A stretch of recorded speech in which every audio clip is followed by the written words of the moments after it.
Apolline Matin. Du pain quotidien.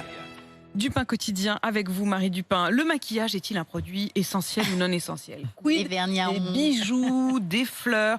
Marie Dupin, ce matin, le décret du gouvernement définissant les produits qui pourront ou non être vendus en grande surface devrait être publié, mais ça se fait attendre. Ouais, alors concrètement, les grandes surfaces ne pourront plus vendre les produits qui ne sont plus vendus par les magasins de proximité. Donc sur le papier, ça paraît très simple, mais la mesure n'est pas si facile à mettre en œuvre. La preuve, le fameux décret qu'on attend toujours ce matin. Alors parmi les rayons qui devraient fermer, il y a bien sûr l'habillement, les cadeaux de Noël, les jouets, les meubles, l'électroménager et les fleurs, puisque les fleuristes sont fermés. En revanche, devraient être autorisés à ouvrir les rayons parfumerie, hygiène et beauté, avec quand même un gros point d'interrogation sur le maquillage, puisqu'hier matin, le gouvernement disait qu'il ne serait plus possible d'en vendre en grande surface. Ce matin, ce n'est plus très clair. Les rayons puériculture, quincaillerie et papeterie devraient aussi rester ouverts, mais là encore, on attend les arbitrages définitifs de Matignon. En tout cas, les grandes surfaces ont gagné 24 heures au minimum. Oui, car la mesure devait entrer en vigueur ce matin. Finalement, il y a une tolérance jusqu'à demain. Le temps de s'organiser.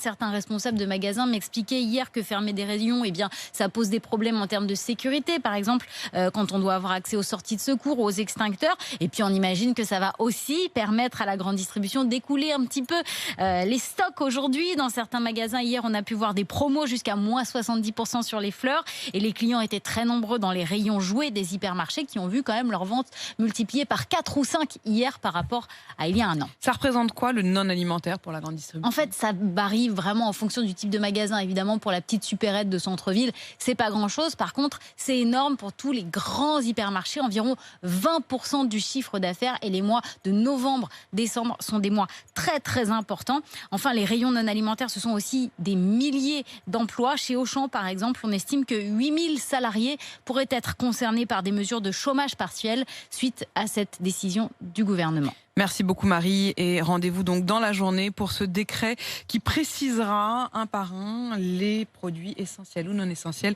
qui devraient donc être donnés par le gouvernement.